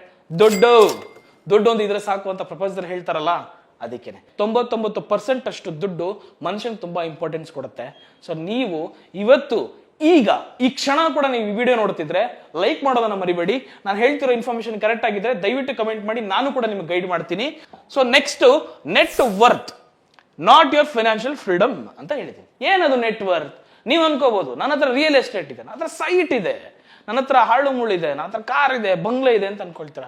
ಆದ್ರೆ ಮೈಂಡ್ ಅಲ್ಲಿ ಇಟ್ಕೊಳ್ಳಿ, ನೀವು ಯಾವ್ದನ್ನು ಸೇಲ್ ಮಾಡಲ್ಲ. ಅದನ್ನ ಸ್ಟ್ರಗಲ್ ಬಿದ್ದು ತಗೊಂಡಿರ್ತೀರ, ಅಥವಾ ತಾತನ ಆಸ್ತಿನೋ ಅಪ್ಪನ ಆಸ್ತಿನೋ ಬಂದಿರುತ್ತೆ, ಆದ್ರೆ ನೀವು ಸ್ಟ್ರಗಲ್ ಗೊತ್ತಿರಲ್ಲ ನಿಮ್ಗದು. ಅದು ನೆಟ್ ವರ್ತ್ ಅಂತ ಇಟ್ಕೊಂಡ್ರೆ ನಿಮಗೆ ಇದು ಫೈನಾನ್ಷಿಯಲ್ ಫ್ರೀಡಮ್ ಅಲ್ಲ. ಆಸ್ತಿ ಇದೆ ಪಾಸ್ತಿ ಇದೆ ಅಂದ ತಕ್ಷಣ ಫೈನಾನ್ಷಿಯಲ್ ಫ್ರೀಡಮ್ ಅಂತ ಹೇಳಬಾರ್ದು ನೀವು, ಅದು ತಪ್ಪು. ಅದಕ್ಕೆ ನಾನು ಅದಕ್ಕೂ ಒಂದು ಎಕ್ಸಾಂಪಲ್ ಕೊಡ್ತೀನಿ ನಿಮ್ಗೆ. ಅದಕ್ಕೆ ನೀವು ಇಲ್ಲಿ ಗಮನಿಸಬಹುದು, ಬಹಳ ಜನ ಆಸ್ತಿ ಮಾಡಿರ್ತಾರೆ ಅನ್ಕೊಂಡಿದ ತಕ್ಷಣ ನಾನು ಫೈನಾನ್ಷಿಯಲ್ ಫ್ರೀಡಮ್ ಅಲ್ಲಿ ಇದೀನಿ ಅಂತ ಅನ್ಕೊಬಿಡ್ತಾರೆ. ಅಂದ್ರೆ ನಾನು ಚೆನ್ನಾಗಿರ್ತೀನಿ, ನನ್ನ ಲೈಫ್ ಸಕ್ಕರ್ ಆಗಿರುತ್ತೆ, ಸೂಪರ್ ಆಗಿರುತ್ತೆ ಮುಂದೆ ಅಂತ ಅಂತ ಅಂತ ಅನ್ಕೊಳ್ತಾರೆ. ದಟ್ ಈಸ್ ನಾಟ್, ತಪ್ಪು. ಸೊ ರಿಯಲ್ ಎಸ್ಟೇಟು, ಜಮೀನು, ಸೈಟು ಇವ್ಯಾವನ್ನೂ ಕೂಡ ನೀವು ಸೇಲ್ ಮಾಡಲ್ಲ, ನೀವು ಆಗಲ್ಲ ಅದು. ಯಾಕಂದ್ರೆ ಅದಕ್ಕೆ ಒಂದು ರೆಗ್ಯುಲರ್ ಇನ್ಕಮ್ ಅನ್ನೋದು ಕೂಡ ಇರಲ್ಲ. ಆಸ್ತಿ ಪಾಸ್ತಿ ಮಾಡಿದ ತಕ್ಷಣ ರೆಗ್ಯುಲರ್ ಇನ್ಕಮ್ ಇಲ್ಲ ಅಂದ್ರೆ ಏನ್ ಮಾಡಿದ್ರೆ ಸೈಟ್ ಏನ್ ದುಡ್ಡು ಕೊಡುತ್ತಾ ನಿಮ್ಗೆ ವಾಪಸ್ಸು? ತಿಂಗಳ ನಿಮ್ಗೆ ಇಷ್ಟು ದುಡ್ಡು ಅಂತ ಕೊಡುತ್ತಾ? ಬಟ್ ಲಂಸಮ್ ಬರುತ್ತೆ, ಬಟ್ ನೀವು ಮಾರ್ಬೇಕಲ್ಲ. ಅದನ್ನ ಮಾರಿದ್ರೆ ಹೋಯ್ತು ನಿಮ್ಗೆ ಅಸೆಟ್. ಇನ್ವೆಸ್ಟ್ ಮಾಡಿ, ಕಂಪ್ನಿ ಮೇಲೆ ಇನ್ವೆಸ್ಟ್ ಮಾಡಿ, ಮ್ಯೂಚುವಲ್ ಫಂಡ್ಸ್ ಮೇಲೆ, ಶೇರ್ಸ್ ಮೇಲೆ, ETF ಮೇಲೆ ಮಾಡಿ. ಸೊ ಈ ರೀತಿ ಹಲವಾರು ಜಾಗಗಳಿದಾವೆ ಇನ್ವೆಸ್ಟ್ ಮಾಡೋದಕ್ಕೆ. ಯೋಚನೆ ಮಾಡಿ, ಅಡ್ವೈಸ್ ತಗೊಂಡು ಇಂಪಾರ್ಟೆನ್ಸ್ ಕೊಟ್ಟು ಅದಕ್ಕೆ ಇನ್ವೆಸ್ಟ್ ಮಾಡಿ. ಸೊ ಇದಕ್ಕೆ ನಾನು ನೆಕ್ಸ್ಟ್ ಇಂಪಾರ್ಟೆಂಟ್ ಕೊಡ್ತೀನಿ. ಈಗ ಅದಕ್ಕೊಂದು ಎಕ್ಸಾಂಪಲ್ ಕೊಡ್ತೀನಿ. ಈಗ ಸಂಜಯ್ ಮತ್ತೆ ಅಜಯ್ ಅಂತ ಇಬ್ರು ಇರ್ತಾರ ಅಂತ ಇಟ್ಕೋಣ. ಸಂಜಯ್ ಏನ್ ಮಾಡ್ತಾನೆ, ಕರೋಡಪತಿ, ಸಿಕ್ಕಾಪಟ್ಟೆ ದುಡ್ಡು ಇರುತ್ತೆ ಅವನ ಹತ್ರ, ಆದ್ರೆ ಅವನಿಗೆ ರೆಗ್ಯುಲರ್ ಇನ್ಕಮ್ ಇರಲ್ಲ. ಸೊ ಹೋಗ್ತಾ ಹೋಗ್ತಾ ದಿನೇ ಹಣದುಬ್ಬರ ಅಂತ ನಾವೇನ್ ಹೇಳ್ತೀವಿ. ಇದೇ ನಮ್ಮ ಅಪ್ಪನ ಕಾಲದಲ್ಲಿ 20 ರೂಪಾಯಿ 10 ರೂಪಾಯಿ ಕೆಜಿ ಅಕ್ಕಿ ಇತ್ತು, ಇವತ್ತು ನಮ್ಮ ಕಾಲದಲ್ಲಿ 60 ರೂಪಾಯಿ 100 ರೂಪಾಯಿ ಕೊಟ್ಟರು ಒಳ್ಳೆ ಅಕ್ಕಿ ಸಿಕ್ಕಲ್ಲ. ಸೊ ಆ ಕರೋಡಪತಿ ಇದ್ದವನ್ ಏನ್ ಮಾಡ್ತಾನೆ, ರೆಗ್ಯುಲರ್ ಇನ್ಕಮ್ ಇರಲ್ಲ, ಆಸ್ತಿ ಪಾಸ್ತಿ ನಂಬ್ಕೊಂಡಿರ್ತಾನೆ, ಕೋಟ್ಯಾಂತರ ರೂಪಾಯಿ ಆಸ್ತಿ ಇದ್ರು ಕೂಡ ದಿನೇ ಅವನ ಎಕ್ಸ್ಪೆನ್ಸಸ್ ಜಾಸ್ತಿ ಆಗುತ್ತೆ. ಅಲ್ಲಿ ಅವನು ಫೈನಾನ್ಷಿಯಲ್ ಫ್ರೀಡಮ್ ಕಳ್ಕೊತಾನೆ, ಫಿನಾನ್ಸ್ ರಿಸ್ಕ್ ಅಲ್ಲಿ ಬೀಳ್ತಾನೆ. ಅವನೆಲ್ಲೂ ಇನ್ವೆಸ್ಟ್ ಮಾಡಲ್ಲ, ರೆಗ್ಯುಲರ್ ಇನ್ಕಮ್ ಇರಲ್ಲ, ಕೋಟಿ ಇದೆ ಮನೆಯಲ್ಲಿ, ಕೋಟಿ ದಿನೇ ಖಾಲಿ ಆಗ್ತಾ ಇರುತ್ತೆ. So this is not financial freedom. ನಿಮ್ಮ ಹತ್ರ ಕೋಟಿ ಇದ್ದ ತಕ್ಷಣ ನೀವು ಫೈನಾನ್ಷಿಯಲ್ ಫ್ರೀಡಮ್ ಅಂತಾನು ಹೇಳುವಾಗಿಲ್ಲ. ಸೊ ಅದೇ ಅಜಯ್ ಬುದ್ಧಿವಂತ ಏನ್ ಮಾಡ್ತಾನೆ, ಅವನು ಮ್ಯೂಚುವಲ್ ಫಂಡ್ಸ್ ಮೇಲೆ ಇನ್ವೆಸ್ಟ್ ಮಾಡ್ತಾನೆ, ಕ್ಯಾಶ್ ಫ್ಲೋ ಬರೋ ತರ ನೋಡ್ಕೊಳ್ತಾನೆ, ರೆಗ್ಯುಲರ್ ಇನ್ಕಮ್ ಬರೋ ತರ ನೋಡ್ಕೊಳ್ತಾನೆ, ರೆಂಟಲ್ ಇನ್ಕಮ್ ಬರೋ ತರ ನೋಡ್ಕೊತಾನೆ, ಬಾಡಿಗೆ ಬರೋ ತರ ನೋಡ್ಕೊಳ್ತಾನೆ. ಸೊ ಈಗ ಅವ್ನು ಹೇಳ್ತಾನೆ, ಯಾವುದೇ ವರಿ ಇಲ್ಲ ಗುರು, ಫಿನಾನ್ಸ್ ಅಲ್ಲಿ ನಾನು ಸೂಪರ್ ಆಗಿದ್ದೀನಿ, ನಾನು ಫಿನಾನ್ಷಿಯಲ್ ಫ್ರೀಡಮ್ ಪವರ್ ಇದೆ, ನನಗೆ ಆ ಬುದ್ಧಿ ಇದೆ, ನನ್ನ ಕ್ಯಾಶ್ ಫ್ಲೋನ್ ಹೇಗೆ ಇಟ್ಕೋಬೇಕು, ನನ್ನ ದುಡ್ಡನ್ನ ಹೇಗೆ ಇನ್ವೆಸ್ಟ್ ಮಾಡಬೇಕು, ನಾನು ಎಲ್ಲಿ ಇನ್ವೆಸ್ಟ್ ಮಾಡಿದ್ರೆ ನನಗೆ ಇನ್ಕಮ್ ಚೆನ್ನಾಗಿ ಬರುತ್ತೆ, ನನ್ನ ದುಡ್ಡನ್ನ ಹೇಗೆ ದುಡಿಸ್ಬೇಕು ಅನ್ನೋದನ್ನ ತುಂಬಾ ಚೆನ್ನಾಗಿ ಅಜಯ್ ಎಕ್ಸಾಂಪಲ್ ಕೊಟ್ಟಿದ್ದಾನೆ. ಅದಕ್ಕೆ ನಾನು ಯಾವಾಗ್ಲಿಂದ ಹೇಳ್ತಿರೋದು, ಮನಿ, ದುಡ್ಡು ಇಂಪಾರ್ಟೆಂಟ್, ಅದನ್ನ ಹೇಗೆ ಗ್ರೋ ಮಾಡೋದು ಅನ್ನೋದು ಕೂಡ ಅಷ್ಟೇ ಇಂಪಾರ್ಟೆಂಟ್. ಸೊ ಮುಂದಿನ ಹೋಗೋಣ. So no temporary income. So ಏನದು ನೋ ಟೆಂಪ್ರವರಿ ಇನ್ಕಮ್ ಅಂತ ಕೇಳಿದ್ರೆ, income does not grow, financial risk. ಅದಕ್ಕೆ ನಾನು ನಿಮ್ಗೆ ಹೇಳಿದ್ದು, ಇನ್ಫ್ಲೇಷನ್ ಆಗ್ತಿರುತ್ತೆ, ಜಾಬ್ ಆಪರ್ಚುನಿಟೀಸ್ಗಳು ಸಿಗಲ್ಲ, ಅವಾಗ ಏನ್ ಮಾಡ್ತೀರಾ? ಸೊ ಅದಕ್ಕೂ ಒಂದು ಎಕ್ಸಾಂಪಲ್ ಕೊಡ್ತೀನಿ ನಾನು ನಿಮ್ಗೆ ಇವಾಗ. ಸೊ ದೀಪಾ ಅಂತ ಒಬ್ಳು ಇರ್ತಾಳೆ, ರೂಪಾ ಅಂತ ಒಂದು ಹುಡುಗಿ ಇರ್ತಾರೆ. ಇವರಿಬ್ರಲ್ಲೂ ಕೂಡ ಒಂದು ಡಿಫ್ರೆನ್ಸ್ ನಿಮ್ಗೆ ಕಾಣಿಸುತ್ತೆ. 2 ವರ್ಷದಿಂದ ದೀಪಾ ಏನ್ ಮಾಡ್ತಿರ್ತಾರೆ ಅಂದ್ರೆ ಯೂಟ್ಯೂಬ್ ಚಾನಲ್ ನಡೆಸ್ತಿರ್ತಾರೆ ಅಂತ ಇಟ್ಕೊಳ್ಳೋಣ ಒಂದು ಎಕ್ಸಾಂಪಲ್. ಈಗ ಆಕೆಗೆ ಒಳ್ಳೆ ಇನ್ಕಮ್ ಬರ್ತಿರ್ತಾರೆ, ಸೂಪರ್ ಇನ್ಕಮ್, ಒಳ್ಳೆ ಚಾನಲ್ ಸೂಪರ್ ಆಗಿ ರನ್ ಆಗ್ತಿರುತ್ತೆ, ಒಳ್ಳೆ ಇನ್ಕಮ್ ಬರ್ತಿರುತ್ತೆ. ಸಡನ್ ಆಗಿ ಏನಾಗುತ್ತೆ, ಯೂಟ್ಯೂಬ್ ಇಂದ ಆಲ್ಗರಿದಮ್ ಚೇಂಜ್ ಆಗೋಗುತ್ತೆ, ಸೆಟ್ಟಿಂಗ್ಸ್ ಚೇಂಜ್ ಆಗುತ್ತೆ. ಪ್ರತಿ ಸಲನೂ ಕೂಡ ಯೂಟ್ಯೂಬ್ ಆಲ್ಗರಿದಮ್ ಚೇಂಜ್ ಆಗುತ್ತೆ, ಕೀವರ್ಡ್ಸ್ ಗಳ ಮೇಲೆ ವರ್ಕ್ ಮಾಡಬೇಕು, ಟೈಟಲ್ಸ್ ಮೇಲೆ ಗೊತ್ತಿರಬೇಕು, ಅದು ಸಡನ್ ಆಗಿ ಚೇಂಜ್ ಆಗುತ್ತೆ ಅಂತ ಇಟ್ಕೊಳ್ಳೋಣ ಒಂದು ಎಕ್ಸಾಂಪಲ್. ಆಗ ಫಿನಾನ್ಷಿಯಲ್ ರಿಸ್ಕ್ ಅಲ್ಲಿ ಬೀಳ್ತಾಳೆ ಇದೇ ದೀಪಾ. ಬಿಕಾಸ್ ಅವಳಿಗೆ ಯಾವುದೇ ಪ್ಯಾಸಿವ್ ಇನ್ಕಮ್ ಇಲ್ಲ, ಯಾವುದೇ ರೆಂಟಲ್ ಇನ್ಕಮ್ ಇಲ್ಲ, ಆಕೆ ಎಲ್ಲೂ ಇನ್ವೆಸ್ಟ್ ಮಾಡಿಲ್ಲ, ಆಕೆ ಹೊಸದಾಗಿ ಏನು ಐಡಿಯಾ ಮಾಡಿಲ್ಲ, ಅವಳ ಸ್ಕಿಲ್ ನ ಅಪ್ಗ್ರೇಡ್ ಮಾಡಿಲ್ಲ. ಸೊ ಆಕೆ ಬಿದ್ದಿದ್ದು ಫಿನಾನ್ಷಿಯಲ್ ರಿಸ್ಕ್ ಅಲ್ಲಿ. ಅದೇ ರೂಪಾ ಹಾಗೆ ಮಾಡ್ಲಿಲ್ಲ, ರೂಪಾ ಬುದ್ಧಿವಂತ ಇದ್ದಾಳೆ. ಆಕೆ ಏನ್ ಮಾಡಿದ್ಲು, ಬಿಸ್ನೆಸ್ ಮಾಡಕ್ ಸ್ಟಾರ್ಟ್ ಮಾಡ್ತಾಳೆ, ಪ್ಯಾಸಿವ್ ಇನ್ಕಮ್ ಬರೋ ತರ ನೋಡ್ಕೊಳ್ತಾಳೆ, ರೆಂಟಲ್ ಇನ್ಕಮ್ ಬರೋ ತರ ನೋಡ್ಕೊಳ್ತಾಳೆ. ಇನ್ಫ್ಲೇಷನ್ ಆದ್ರೂ ಕೂಡ ಆಕೆ ಸರ್ವೈವ್ ಆಗ್ತಾಳೆ. ಆಕೆ ಯಾವ ಒಂದು ಟ್ರ್ಯಾಪ್ ಅಲ್ಲೂ ಬಿದ್ದಿಲ್ಲ, EMI ಟ್ರ್ಯಾಪ್ ಅಲ್ಲಿ ಬಿದ್ದಿಲ್ಲ, ಟೆನ್ಷನ್ ಬಿದ್ದಿಲ್ಲ, ದುಡ್ಡಿತ್ತು ಅದನ್ನ ಬಿಸ್ನೆಸ್ ಮಾಡಿದ್ಲು, ಕ್ಲಿಕ್ ಆಗಿದ್ರೆ ಪ್ಯಾಸಿವ್ ಇನ್ಕಮ್ ಒಂದು ಎಕ್ಸಾಂಪಲ್ ಇಟ್ಕೊಂಡ್ಲು, ರೆಂಟಲ್ ಇನ್ಕಮ್ ಬರೋ ತರ ಮಾಡ್ಕೊಂಡ್ಲು. ಇನ್ಫ್ಲೇಷನ್ ಆದರೂ ಕೂಡ ಆಕೆ ಸರ್ವೈವ್ ಆಗುವಷ್ಟು ಹಣವನ್ನೇ ಬೆಳೆಸ್ತಾಳೆ ಮತ್ತೆ. ಸೊ ರೂಪಾ ತರ ಬುದ್ಧಿವಂತೆ ಆಗಿ ದೀಪಾ ತರ ದಡ್ಡಿ ಆಗ್ಬೇಡಿ. ಈಗ ನೀವು ಕೇಳ್ಬೋದು, ಚಂದನ್ ನನಗೆ ಈಗ ಫೈನಾನ್ಷಿಯಲ್ ಫ್ರೀಡಮ್ ಅಂದ್ರೆ ಅರ್ಥ ಆಯ್ತು, ಈಗ ನೀವು ಕೇಳ್ಬೋದು ನನ್ನನ್ನ, ಹೇಗಪ್ಪ ನಾನು ಇದೇ ತರ ಮಾಡೋದು? ನೀವು ಫಸ್ಟ್ ಅಲ್ಲಿ ಹೇಳಿದ್ರಲ್ಲ 20,000 ಸಂಬಳ ಇದ್ರೂ ಕೂಡ ಪರವಾಗಿಲ್ಲ, ನೀವು ಫೈನಾನ್ಸ್ ನ ಅರ್ಥ ಮಾಡ್ಕೋಬಹುದು, ಹೇಗೆ ಸೇವಿಂಗ್ಸ್ ಮಾಡೋದು ಅನ್ನೋದನ್ನ ಹೇಳ್ಕೊಡ್ತೀರಾ, ಏನೇನೋ ಟಿಪ್ಸ್ ನನಗೆ ಕೊಡಿ ಅಂತ ನೀವು ಕೇಳೋದಾದ್ರೆ ನಾನು ಕೊಡ್ತೀನಿ ನಿಮಗೆ 7 ಟಿಪ್ಸ್ ಕೊಡ್ತೀನಿ ನಿಮಗೆ. So 7 tips, how to achieve financial freedom. ಹೇಗೆ ಅಚೀವ್ ಮಾಡಬೇಕು ನಿಮ್ಮ ಫಿನಾನ್ಷಿಯಲ್ ಫ್ರೀಡಮ್ ನ, ಯಾವ ಸ್ಟೆಪ್ ತಗೊಂಡ್ರೆ ನಿಮ್ಮ ಫಿನಾನ್ಸ್ ತುಂಬಾನೇ ಸೇಫ್ ಅಲ್ಲಿ ಇರುತ್ತೆ ಅನ್ನೋದು ನಾನು ಹೇಳ್ಕೊಡ್ತೀನಿ. ಈಗ ಮೊದಲನೇದಾಗಿ, build your multiple source of income. ಪ್ರತಿ ಸಲ ನಾನು ಅದನ್ನ ಹೇಳ್ತಾ ಇರೋದು, ನಿಮ್ಮ ಮಲ್ಟಿಪಲ್ ಸೋರ್ಸ್ ಆಫ್ ಇನ್ಕಮ್ಗೆ ಇಟ್ಕೊಂಡ್ರೆ, so for example real estate ಮಾಡಿ, ಸ್ಟಾಕ್ ಅಲ್ಲಿ ಹೂಡಿಕೆ ಮಾಡಿ, ಬಿಸ್ನೆಸ್ ಮಾಡಿ, ನಿಮ್ಮ ಇನ್ಕಮ್ ನ ಡಬಲ್ ಮಾಡ್ಕೊಳ್ಳಿ. ಫಾರ್ ಎಕ್ಸಾಂಪಲ್ ನೀವು ಅನ್ಕೋಬಹುದು, ಸರ್ ಹೇಗೆ ಸರ್ ಇದೆಲ್ಲ ಮಾಡೋದಕ್ಕಾಗುತ್ತಾ ನೀವು ಅಂತಂದ್ರೆ, ಸ್ಟಾಕ್ಸ್ ಬಗ್ಗೆ ತುಂಬಾ ಅರ್ಥ ಮಾಡ್ಕೊಳ್ಳಿ, ಸ್ಟಾಕ್ ಬಗ್ಗೆ ಲರ್ನ್ ಮಾಡಿ ನಂತರ large cap, mid cap, small cap ಅಂತ ಒಂದು ಸುಮಾರುಗಳು ಇರ್ತವೆ, ಅದನ್ನ ಅರ್ಥ ಮಾಡ್ಕೊಳ್ಳಿ, ಸ್ಟಾಕ್ ಅಲ್ಲಿ ಇನ್ವೆಸ್ಟ್ ಮಾಡಿ. ಸರ್ ನಂಗೆ ಸ್ಟಾಕ್ ಬಗ್ಗೆ ಐಡಿಯಾ ಇಲ್ಲ, ನನ್ನ ಎಜುಕೇಶನ್ ಇಲ್ಲ ಸ್ವಲ್ಪ, ನಾನೇನ್ ಮಾಡೋದು? ನೀವು ಬಿಸ್ನೆಸ್ ಮಾಡಿ. ಸರ್ ನಾನು ದುಡಿತಾ ಇದ್ದೀನಿ ಆದ್ರೂ ಬಿಸ್ನೆಸ್ ಮಾಡಿ, ಖಂಡಿತ ಮಾಡ್ಬೋದು. ಬಿಸ್ನೆಸ್ ಮಾಡಬೇಕಾದ್ರೆ ಫಾರ್ ಎಕ್ಸಾಂಪಲ್ 9 to 5 ಜಾಬ್ ಹೋಗ್ತಿದ್ದೀರಾ, go with the flow, after 7 o'clock ಮೇಲೆ ಒಂದು ಬಿಸ್ನೆಸ್ ಮಾಡಿ. ಯಾಕಾಗಲ್ಲ? ನಿಮ್ಮ ಲೈಫ್ಗೆ ನೀವು ಮಾಡ್ಕೊಳ್ಳಿ. ಸೊ ಅವಾಗ ನೀವು ಒಂದು ಗೋಲ್ನ ಅಚೀವ್ ಮಾಡ್ದಂಗೆ ಆಗುತ್ತೆ. You build your multiple source of income. ನೀವು ಮಲ್ಟಿಪಲ್ ಸೋರ್ಸ್ ಆಫ್ ಇನ್ಕಮ್ ಇಟ್ಕೊಂಡ್ರೆ, ಪ್ಯಾಸಿವ್ ಇನ್ಕಮ್ ಇಟ್ಕೊಂಡ್ರೆ, ಬೇರೆ ಬೇರೆ ಕಡೆಯಿಂದ ಹಣ ಬರೋ ತರ ನೀವು ಮಾಡಿಟ್ಕೊಂಡ್ರೆ, ನೀವು ಫೈನಾನ್ಷಿಯಲ್ ಫ್ರೀಡಮ್ ನ ಮೊದಲನೇ ಸ್ಟೆಪ್ ನ ನೀವು ಸರ್ವೈವ್ ಆಗಿದ್ದೀರಾ ಅಂತ ಅರ್ಥ. ಸೊ 2ನೇ ಸ್ಟೆಪ್ ಹೋಗೋಣ. ಸೊ 2ನೇ step, start investment early, best decision ಅಂತ ನಾನು ಹೇಳ್ತೀನಿ. ಅಂದ್ರೆ ನಾನು ಅದಕ್ಕೆ ಆಗ್ಲಿಂದ ಹೇಳ್ತಾ ಇದ್ದೀನಿ, ನಾಳೆ ಮಾಡ್ತೀನಿ, ನಾಳಿದ್ ಮಾಡ್ತೀನಿ, 1 ವರ್ಷ ಬಿಟ್ಟು ಮಾಡ್ತೀನಿ ಅನ್ನೋ ತಪ್ಪು. ಅದಕ್ಕೆ ನಾನು ಹೇಳ್ತಿರೋದು, ಇವತ್ತೇ ಇನ್ವೆಸ್ಟ್ ಮಾಡಿ, ಈಗಲೇ ಇನ್ವೆಸ್ಟ್ ಮಾಡಿ, ಗೊತ್ತಿರೋ ತರ ಕುತ್ಕೊಂಡು ಮಾತಾಡಿ. So start investment early, best decision. ಅಂದ್ರೆ early to invest, early to money grow. ನೀವು ಎಷ್ಟು ಬೇಗ ನೀವು ಅಮೌಂಟ್ ಅನ್ನ ಇನ್ವೆಸ್ಟ್ ಮಾಡಿ ನಿಮ್ಮ ಕೆರಿಯರ್ ಗ್ರೋತ್ ನ ಬಿಲ್ಡ್ ಮಾಡ್ಕೊಳ್ತೀರಾ, by the business or a stock, mutual funds, wherever ನೀವು ಎಲ್ಲಾದ್ರೂ ಮಾಡಿ, ಬಟ್ ಸ್ಟಾರ್ಟ್ ಅರ್ಲಿ. ಈ ಕ್ಷಣದಿಂದ ಯೋಚನೆ ಮಾಡಿ, ನನ್ನ ಫಿನಾನ್ಸ್ ನಾನು ಚೆನ್ನಾಗಿ ಇಟ್ಕೋಬೇಕು, ನಾನು 65 ವರ್ಷ 70 ವರ್ಷ ಆದ್ರೂ ಕೂಡ ಕಾಲ್ ಮೇಲೆ ಕಾಲ ಹಾಕೊಂಡು ನನ್ನ ಜೀವನವನ್ನು ಮಾಡ್ಕೋಬೇಕು. ಆಗಿದ್ದಾಗ ನಿಮ್ಮ ಲೈಫ್ ತುಂಬಾ ಚೆನ್ನಾಗಿರುತ್ತೆ. ಇಲ್ಲಾಂದ್ರೆ ರಿಸ್ಕ್ ಅಲ್ಲಿ ಬೀಳ್ತೀರಿ. ರಿಟೈರ್ಮೆಂಟ್ ಪ್ಲಾನ್ ಇಲ್ಲ ಅಂದ್ರೆ ಖಂಡಿತ ನೀವು ತುಂಬಾನೇ ಪ್ರಾಬ್ಲಮ್ ಬೀಳ್ಬೇಕಾಗುತ್ತೆ ದುಡ್ಡಿನ ವಿಚಾರದಲ್ಲಿ. ಸೊ ನೆಕ್ಸ್ಟ್ ಪಾಯಿಂಟ್ ಹೋಗೋಣ. ಅಂದ್ರೆ ನೀವು ಇದನ್ನ ಮಾಡಿದಾದ್ರೆ ಸೆಕೆಂಡ್ ಸ್ಟೆಪ್ ಗೋಲ್ನ ನೀವು ರೀಚ್ ಮಾಡ್ತೀರಿ. ಇನ್ನು third step life style increases, income decreases. ಇದು ಆಬ್ವಿಯಸ್ಲಿ ಎಲ್ರಿಗೂ ಗೊತ್ತಿರೋದೇನೆ. ದಿನೇ ಖರ್ಚು ಮಾಡ್ತಿದ್ದೀನಿ, ಅನ್ನೆಸೆಸರಿ ಗ್ಯಾಜೆಟ್ಸ್ ಬೈ ಮಾಡ್ತಾ ಇದ್ದೀನಿ, ಅನ್ನೆಸೆಸರಿ ಐಫೋನ್ಸ್ಗಳು ತಗೋತಾ ಇದ್ದೀನಿ, ವರ್ಷ ಐಫೋನ್ ತಗೋತೀನಿ, ವರ್ಷ ಕಂಪ್ಯೂಟರ್ ಚೇಂಜ್ ಮಾಡ್ತೀನಿ, ವರ್ಷ ಗಾಡಿ ಚೇಂಜ್ ಮಾಡ್ತೀನಿ, ವರ್ಷ ಕಾರ್ ಚೇಂಜ್ ಮಾಡ್ತೀನಿ ಅಂದ್ರೆ ನೀವು ಕೂಡ ರಿಸ್ಕ್ ಅಲ್ಲಿ ಬೀಳ್ತೀರಾ, ಫಿನಾನ್ಸ್ ರಿಸ್ಕ್ ಅಲ್ಲಿ ಬೀಳ್ತೀರಾ. ಸೊ ಅದನ್ನ ಮೈಂಡ್ ಅಲ್ಲಿ ಇಟ್ಕೊಳ್ಳಿ. ದಯವಿಟ್ಟು ಯಾವುದೇ ಕಾರಣಕ್ಕೂ ನಿಮ್ಮ ಲೈಫ್ ಸ್ಟೈಲ್ ಎಷ್ಟಕ್ಕಿದೆ ಅಷ್ಟಕ್ಕೆ ಮಾತ್ರ ನೋಡ್ಕೊಳ್ಳಿ. ಅನ್ನೆಸೆಸರಿ ಇನ್ವೆಸ್ಟ್ಮೆಂಟು, ಅನ್ನೆಸೆಸರಿ ಗ್ಯಾಡ್ಜೆಟ್ಸ್ ಮೇಲೆ ಇನ್ವೆಸ್ಟ್ಮೆಂಟು, ಅನ್ನೆಸೆಸರಿ ನೀವು ಬೇರೆದಕ್ಕೆ ಇನ್ವೆಸ್ಟ್ ಮಾಡಿದ್ದೇ ಆಯ್ತು ಅಂದ್ರೆ ಇನ್ಕಮ್ ಕೂಡ ಡಿಕ್ರೀಸ್ ಆಗ್ತಿರುತ್ತೆ, ನೀವು ಕೂಡ ಫೈನಾನ್ಸ್ ರಿಸ್ಕ್ ಅಲ್ಲಿ ಬೀಳ್ತೀರಾ. ಸೊ ಇಲ್ಲ ಸರ್, ನಾನು ಯಾವುದು ಅನ್ನೆಸೆಸರಿ ಖರ್ಚು ಮಾಡಲ್ಲ, ನಾನು ಇನ್ಮೇಲೆ ಫಿನಾನ್ಸ್ ಬಗ್ಗೆ ತುಂಬಾ ಕಾನ್ಸಂಟ್ರೇಟ್ ಮಾಡ್ತೀನಿ, ನಾನು ಅದನ್ನ ಮುಂದೆ ತಗೊಂಡು ಹೋಗ್ತೀನಿ ಅಂದ್ರೆ ನೀವು ಥರ್ಡ್ ಗೋಲ್ನ ರೀಚ್ ಮಾಡೋದಾಗಾಯ್ತು. ನೆಕ್ಸ್ಟ್ ಫೋರ್ತ್ ಗೋಲ್ ತುಂಬಾ ಇಂಪಾರ್ಟೆಂಟ್ ನೋಡಿ. Yes, stay away. ನಾನು ಅದಕ್ಕೆ ಹೇಳಿದ್ದು ತುಂಬಾ ಇಂಪಾರ್ಟೆಂಟ್ ಅಂತ.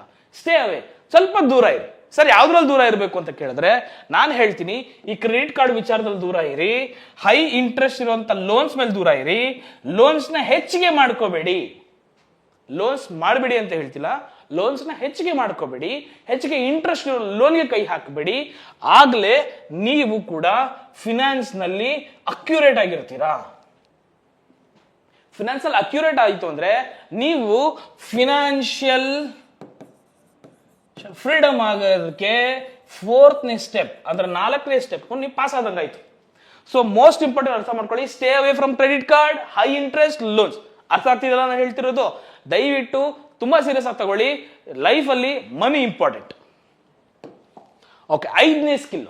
ಸೊ 5ನೇ ನೀವು ಒಂದು ಅಪ್ಗ್ರೇಡ್ ಮಾಡ್ಕೋಬೇಕಾದ್ರೆ ಅಪ್ ಸ್ಕಿಲ್ ಅಂತ ನಾನು ಹೇಳ್ತೀನಿ. ಅಂದ್ರೆ ನಿಮ್ಮ ಸ್ಕಿಲ್ ಅನ್ನ ನಿಮ್ಮ ಜಾಗದಲ್ಲಿ ನೀವು ಮಾಡುವಂತ ಕೆಲಸದಲ್ಲೂ ಕೂಡ ಸ್ಕಿಲ್ ನ ಯೂಸ್ ಮಾಡಿ, ಅಪ್ಗ್ರೇಡ್ ಮಾಡಿ, ಹೊಸ ಸಾಫ್ಟ್ವೇರ್ ಬಂತ ತಿಳ್ಕೊಳ್ಳಿ, ಕಲ್ತ್ಕೊಳ್ಳಿ, ಅದ್ ಲರ್ನ್ ಮಾಡಿ. ಹೈ ಸ್ಕಿಲ್ ಮಾಡಿದಾಗ ಆಬ್ವಿಯಸ್ಲಿ ಇನ್ಕಮ್ ಜಾಸ್ತಿ ಆಗುತ್ತೆ. ಇನ್ಕಮ್ ಜಾಸ್ತಿ ಆದ್ರೆ ಪ್ಯಾಸಿವ್ ಇನ್ಕಮ್ ನೀವು ಕ್ರಿಯೇಟ್ ಮಾಡ್ಕೋಬಹುದು. ಪ್ಯಾಸಿವ್ ಇನ್ಕಮ್ ಕ್ರಿಯೇಟ್ ಮಾಡಿದ್ರೆ ನೀವು ನಿಮ್ಮ ಫಿನಾನ್ಷಿಯಲ್ ಫ್ರೀಡಮ್ಗೆ ನೀವು ಕೂಡ ಒಂದು 5th ಸ್ಟೆಪ್ ಕಂಪ್ಲೀಟ್ ಮಾಡ್ದಂಗಾಗುತ್ತೆ. Upgrade is most important. ನಾನು ಇಲ್ಲಿ ಹಾಕಿದ್ದೀನಿ ಆಲ್ರೆಡಿ. ಇನ್ನು ನೆಕ್ಸ್ಟ್ 6ನೇ ಪಾಯಿಂಟ್ ಹೋಗ್ಬೇಡ. Yes, retirement plan. ನಾನು ಆಗ್ಲೇ ಹೇಳಿದೆ, retirement plan is most important. Don't plan for early retirement until stable ಅಂತ ಹಾಕಿದ್ದೀನಿ. ಅಂದ್ರೆ ಇಲ್ಲ ಗುರು, ನಾನು 35 ವರ್ಷ 40 ವರ್ಷಕ್ಕೆ ನಾನು ರಿಟೈರ್ಮೆಂಟ್ ತಗೊಬಿಡ್ತೀನಿ, ಸಾಕು, ನನ್ನ ಹತ್ರ ಒಂದಷ್ಟು ಅಮೌಂಟ್ ಇದೆ, ಒಂದು FD ಹಾಕಿದ್ದೀನಿ, ನನಗೆ ಸಾಕು, ನಾನು ಅದ್ರ ಟೆನ್ಷನ್ ಇಲ್ಲ ಅಂದ್ರೆ ಇನ್ಫ್ಲೇಷನ್ ಅಲ್ಲಿ ಸಿಕ್ಕಾಕೊಳ್ತೀನಿ. ಸೊ ಯಾವುದೇ ಕಾರಣಕ್ಕೂ ಕೂಡ ನೀವು ಅರ್ಲಿಯಾಗಿ ರಿಟೈರ್ಮೆಂಟ್ ತಗೋಬೇಡಿ. ನೀವು ಕೂಡ ಕಂಪ್ಲೀಟ್ ಆಗಿ ಸ್ಟೇಬಲ್ ಆಗಿದ್ದೀನಿ, ನನ್ನ ಹಣವನ್ನು ಕೂಡ ಇನ್ಫ್ಲೇಷನ್ ಆದರೂ ಕೂಡ ನಾನು ಸ್ಟೇಬಲ್ ಮಾಡ್ಕೊಳ್ಳೋ ಕೆಪಾಸಿಟಿ ನನ್ನ ಹತ್ರ ಇದೆ ಅಂದಾಗ ಮಾತ್ರ ನೀವು ರಿಟೈರ್ಮೆಂಟ್ಗೆ ಹೋಗಿ. ಇಲ್ಲಾಂದ್ರೆ ಎಲ್ಲರೂ ರಿಟೈರ್ಮೆಂಟ್ ಹೋಗ್ಬೇಡಿ. ನಾ ಹೇಳ್ದಂಗೆ ಬಿಸ್ನೆಸ್, ಸ್ಟಾಕ್ಸ್, ವಾಟ್ ಎವರ್ ಒಳ್ಳೆ ದಾರಿಲಿ ಹೋಗಿ, ಒಳ್ಳೆ ದುಡ್ಡು ಮಾಡಿ, ದುಡ್ಡಿನ ದುಡಿಯಕ್ ಬಿಡಿ. ಸೊ ಅಂಡ್ ಲಾಸ್ಟ್ ಪಾಯಿಂಟ್ ಹೋಗ್ಬೇಡ. Last point is emergency fund. ತುಂಬಾನೇ ಇಂಪಾರ್ಟೆಂಟ್, ತುಂಬಾ ಇಂಪಾರ್ಟೆಂಟ್. ದಯವಿಟ್ಟು ಕೇರ್ಫುಲ್ ಆಗಿ ಕೇಳಿಸ್ಕೊಳ್ಳಿ. ನೀವು ಸರ್ ಫೈನಾನ್ಷಿಯಲ್ ಫ್ರೀಡಮ್ ಅಂತೀರಾ, ಎಮರ್ಜೆನ್ಸಿ ಫಂಡ್ ಅಂತೀರಲ್ಲ ಸರ್ ಅಂತ ಕೇಳಬಹುದು. ನಾನು ಹೇಳ್ತೀನಿ ಕೇಳಿ. ಎಮರ್ಜೆನ್ಸಿ ಫಂಡ್ ಅಂದ್ರೆ 6 ರಿಂದ 1 ವರ್ಷದೊಳಗಡೆ ನೀವು ಯಾವ್ದಾವ್ದಕ್ಕೆ ಇನ್ವೆಸ್ಟ್ ಮಾಡಬೇಕು ಅನ್ಕೊಂಡಿರ್ತೀರ, ಎಕ್ಸ್ಪೆನ್ಸಿವ್ ಇನ್ವೆಸ್ಟ್ ಮಾಡಬೇಕು ಅನ್ಕೊಂಡಿರ್ತೀರ, ಅದನ್ನ ಕಟ್ ಆಫ್ ಮಾಡಿ ಸೇವ್ ಮಾಡಿ, ಕೀಪ್ ಅಸೈಡ್, ಸಪ್ರೇಟ್ ಆಗಿ ಇಟ್ಕೊಳ್ಳಿ. ಅದು ನಿಮ್ಗೆ ಎಮರ್ಜೆನ್ಸಿ ಫಂಡ್ ಆಗುತ್ತೆ. ವರ್ಷದಲ್ಲಿ ಲೈಫ್ ಹಿಂಗೆ ಇರುತ್ತೆ ಅಂತ ಹೇಳಕ್ಕಾಗಲ್ಲ. ನಾಳೆನೇ ಕಷ್ಟ ಬರ್ಬೋದು, ನಾಳೆನೇ ಮೆಡಿಕಲ್ ಇಂಪಾರ್ಟೆನ್ಸ್ ಕೊಡ್ಬೋದು, ನಾಳೆನೇ ಹಾರ್ಟ್ ಅಟ್ಯಾಕ್ ಆಗ್ಬೋದು, ಏನು ಅಂತಾನೆ ಹೇಳಕ್ಕಾಗಲ್ಲ ಲೈಫ್ ಇವತ್ತು. ಸೊ ಅದಕ್ಕೆ ನಾನು ಹೇಳ್ತಾ ಇದ್ದೀನಿ, emergency fund is most important. Emergency fund ಇಟ್ಕೊಂಡ್ರೆ ನಿಮ್ಗೆ 6 ರಿಂದ 1 ವರ್ಷದಲ್ಲಿ ಎಲ್ಲಾದ್ರೂ ಒಂಚೂರು ಸೇವಿಂಗ್ಸ್ ಮಾಡಿಕೊಂಡು, ಅನ್ನೆಸೆಸರಿ ಇನ್ವೆಸ್ಟ್ ಮಾಡೋ ಜಾಗದಲ್ಲಿ ಸೇವ್ ಮಾಡಿಕೊಂಡು ನೀವು ಇಟ್ಕೊಂಡ್ರೆ emergency fund. So over all ನೀವು ಎಲ್ಲಾ ವಿಷಯವನ್ನು ಅರ್ಥ ಮಾಡ್ಕೊಂಡಿದ್ದೀನಿ ಅಂತ ಅನ್ಕೊಳ್ತೀನಿ. 7 ಇಂಪಾರ್ಟೆನ್ಸ್ ಥಿಂಗ್ಸ್ ನಾನು ನಿಮ್ಗೆ ಕೊಟ್ಟಿದ್ದೀನಿ ಆಲ್ರೆಡಿ. 7 ಇಂಪಾರ್ಟೆನ್ಸ್ ಅಲ್ಲೂ ಕೂಡ ನೀವೇನಾದ್ರೂ ಈ ಒಂದು ಸ್ಟೆಪ್ಸ್ ನ ಫಾಲೋ ಮಾಡಿದ್ದೇ ಆಯ್ತು ಅಂತ ಅಂದ್ರೆ ನಾನಿಲ್ಲಿ ಹೇಳ್ತೀನಿ ಕನ್ಕ್ಲೂಷನ್. ನಿಮ್ಮೊಂದು ಕನ್ಕ್ಲೂಷನ್ ಬಂದಿರ್ತಾರೆ. ಇವಾಗ ನಾ ಹೇಳೋ ಅಷ್ಟು 7 ಸ್ಟೆಪ್ ಅನ್ನ ನೀವು ಫಾಲೋ ಮಾಡಿದ್ದೆ ಆದ್ರೆ this is called conclusion. Financial freedom is not luxury, necessary, important for life. And last is, ನಾನು ಇನ್ನೊಂದು ಮುಖ್ಯವಾದ ವಿಷಯ ಹೇಳ್ತೀನಿ ಕೇಳಿಸ್ಕೊಳ್ಳಿ. ನೀವು ಇದೆಲ್ಲವನ್ನೂ ಮಾಡಿದ್ದೆ ಆದ್ರೆ 7 ಟಾಪಿಕ್ ನಾನು ಏನ್ ಕೊಟ್ಟಿದ್ದೀನಿ ನಿಮಗೆ, 7 ಸಜೆಷನ್ಸ್ ಏನ್ ಕೊಟ್ಟಿದ್ದೀನಿ, ಚಂದನ್ ಸರ್ ನೀವು ಹೇಳಿದ ಅಷ್ಟು ಅರ್ಥ ಆಯ್ತು, ಇದೆಲ್ಲ ಮಾಡಿದ್ರೆ ಏನಾಗುತ್ತೆ ಅಂತ ಕೇಳ್ತೀರಾ ಕೆಲವು. ಅದಕ್ಕೆ ನಾನು ಅವ್ರಿಗೆ ಉತ್ತರ ಕೊಡ್ತೀನಿ. ನೀವು ಸೆಕ್ಯೂರ್ ಆಗಿರಿದ್ರೆ ಮೈಂಡ್ ಪೀಸ್ ಆಗಿರುತ್ತೆ, ಮೈಂಡ್ ಪೀಸ್ಫುಲ್ ಆಗಿದ್ರೆ ನೀವು ಅರ್ನ್ ಚೆನ್ನಾಗಿ ಮಾಡ್ತೀರಾ, ಅರ್ನ್ ಚೆನ್ನಾಗಿ ಮಾಡಿದ್ರೆ ನಿಮ್ ಲೈಫ್ ಗ್ರೋತ್ ಚೆನ್ನಾಗಿರುತ್ತೆ. ನಿಮ್ಗೆ ಇದಿಷ್ಟು ಚೆನ್ನಾಗಿತ್ತು ಆಯ್ತು ಅಂದ್ರೆ ಫಿನಾನ್ಷಿಯಲ್ ಫ್ರೀಡಮ್ನ ಪವರ್ ನಿಮಗೆ ಅರ್ಥ ಆಗಿದೆ. ನಿಮ್ಮ ಫ್ಯೂಚರು ತುಂಬಾನೇ ಉಜ್ವಲವಾಗಿರುತ್ತೆ, ನಿಮ್ಮ ಭವಿಷ್ಯವನ್ನ ಕಾಣಬಹುದು, ನಿಮ್ಮ ಲೈಫ್ ಗ್ರೋತ್ ಮಾಡ್ಕೋಬಹುದು. ದೊಡ್ಡ ಒಂದು ಇಂಪಾರ್ಟೆನ್ಸ್ ಕೊಟ್ರೆ ಎಲ್ಲವನ್ನೂ ಕೂಡ ಸಾಧಿಸಬಹುದು, ಎಲ್ಲರೂ ಕೂಡ ನಮ್ಮ ಹತ್ರ ಬರ್ತಾರೆ. Financial freedom is most important. This is Chandan signing off. Bye.